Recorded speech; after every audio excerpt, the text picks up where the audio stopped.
everyone, and welcome back to your cookery class for your online video lesson.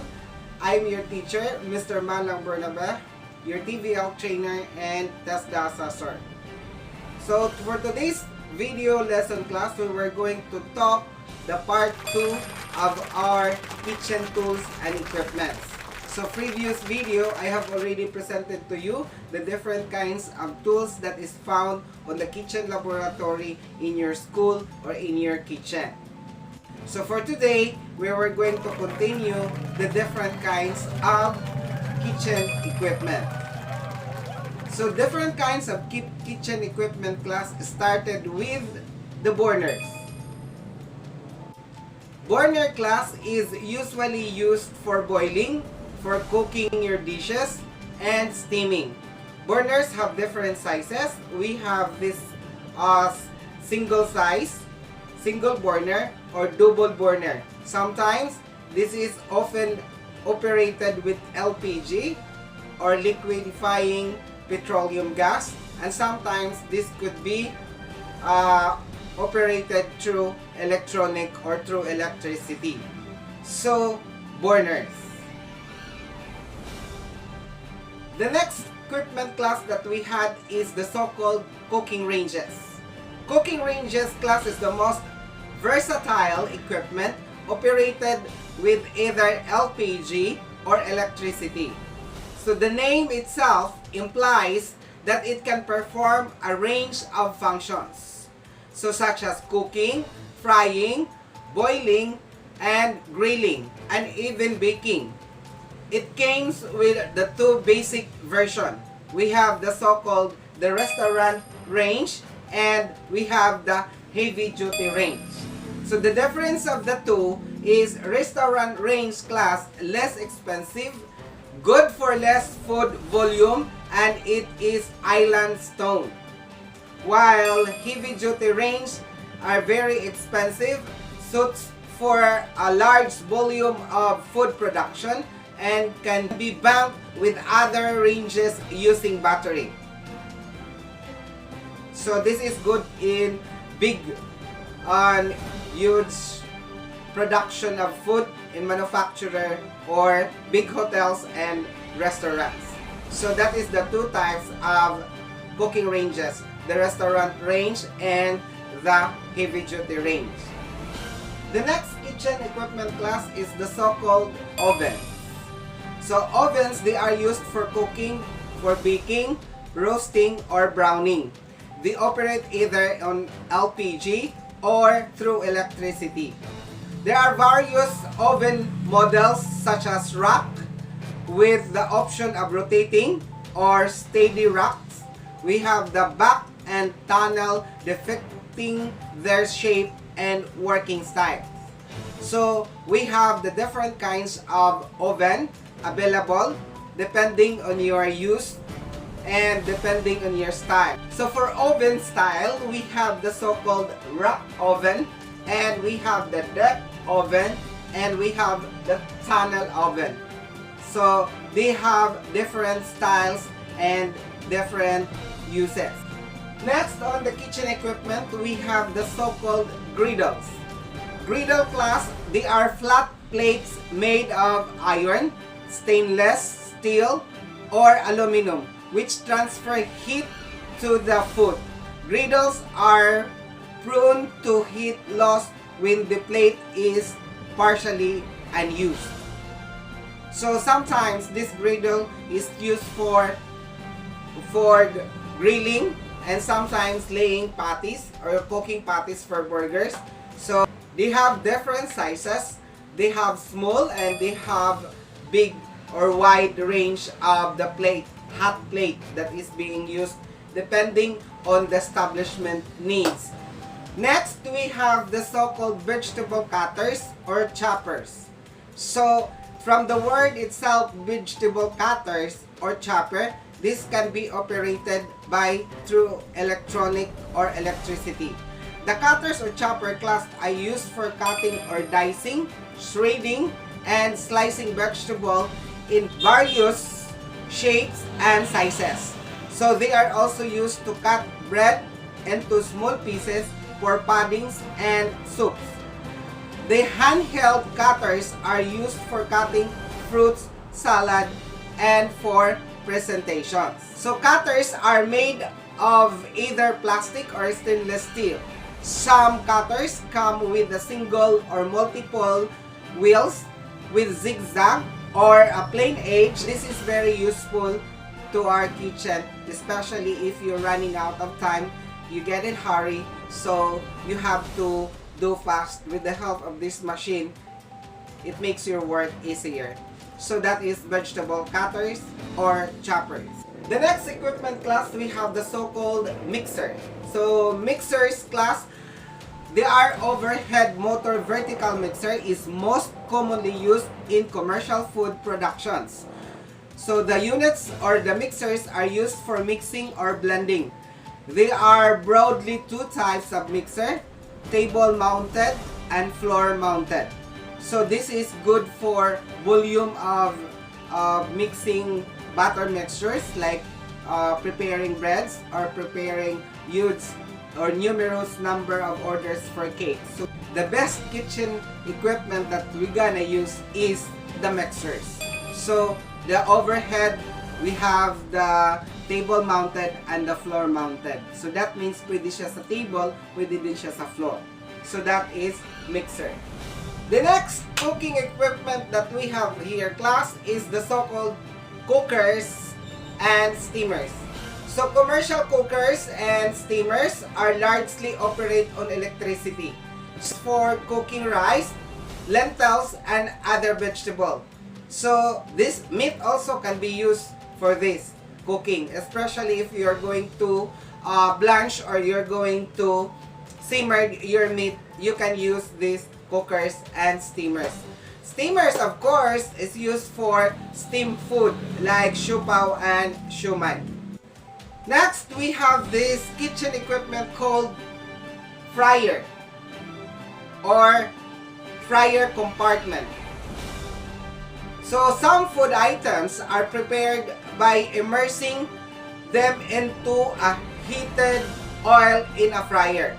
So there are two basic versions or types of this fryer. We have the so-called electric fryer and we also have the so-called gas fryer.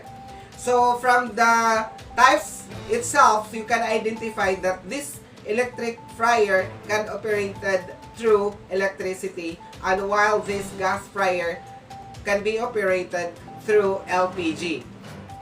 The frying time and oil temperature varies directly with the food type and the size of the fryer. So it consists of a fryer basket and heating element, and thermostat controls a fryer.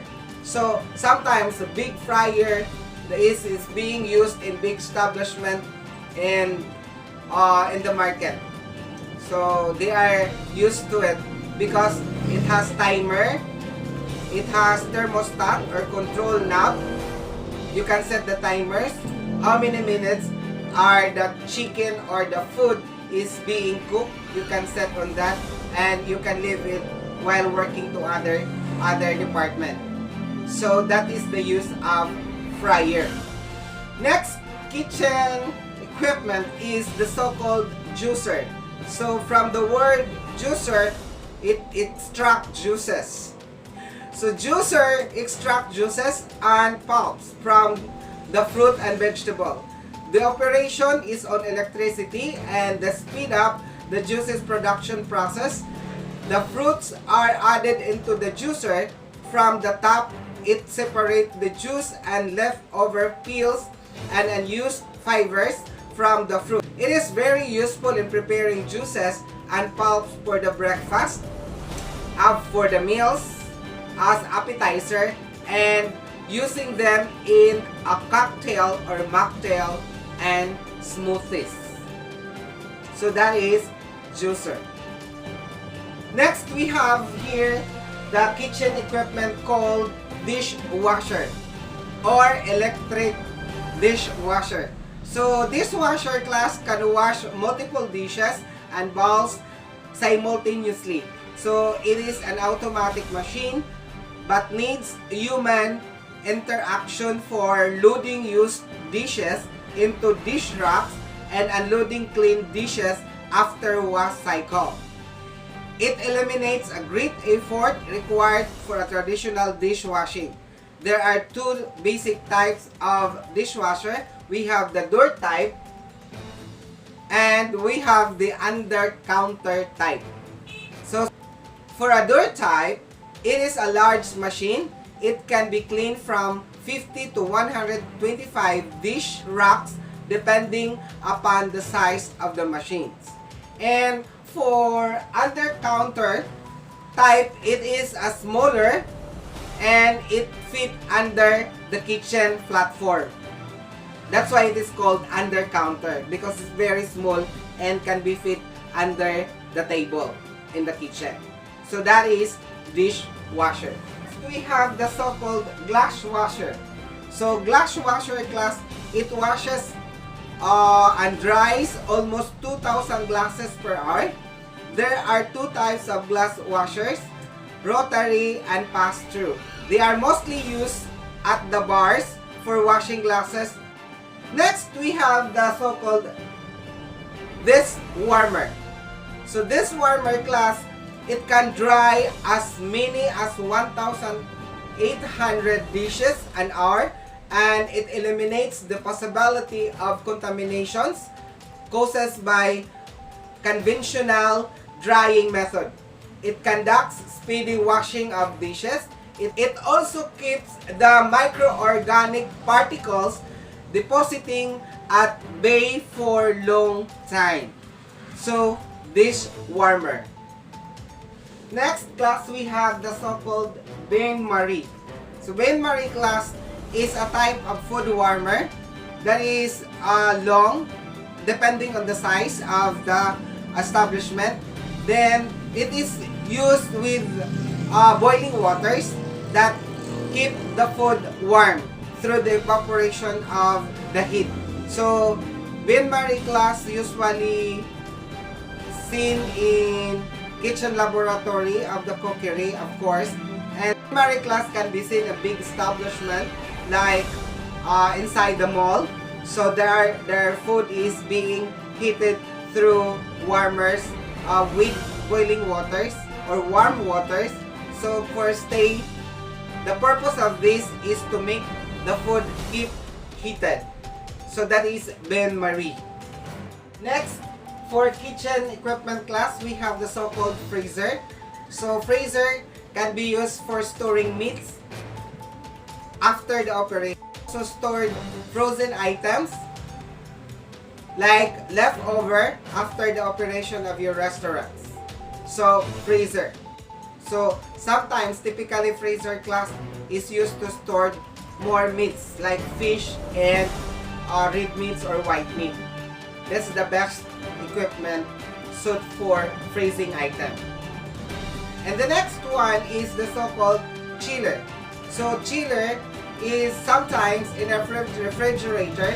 There are two. We have the freezer and we have the chiller. So sometimes it was also separated. There is only chiller alone. So chiller is used to chill foods for cold waters, chilled desserts, and sometimes chiller class is used to store vegetables and fruits. So that is the use of chiller. So freezer is for frozen items, while chiller is for chilled items or chilled food. For some kitchen equipment class, I'm going to show you some slides. Please read the name of the kitchen equipment and their uses. So please keep on watching because I have a question right after the slides.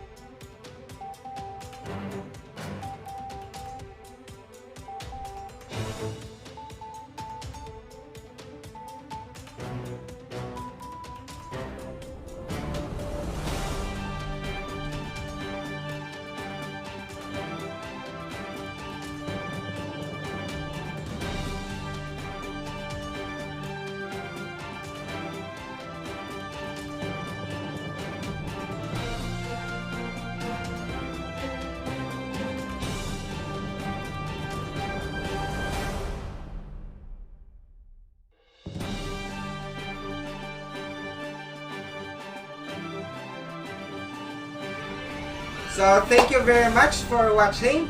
Thank you for staying there. And now I have a question for you that you need to answer. And comment down below your answer and write your name and section.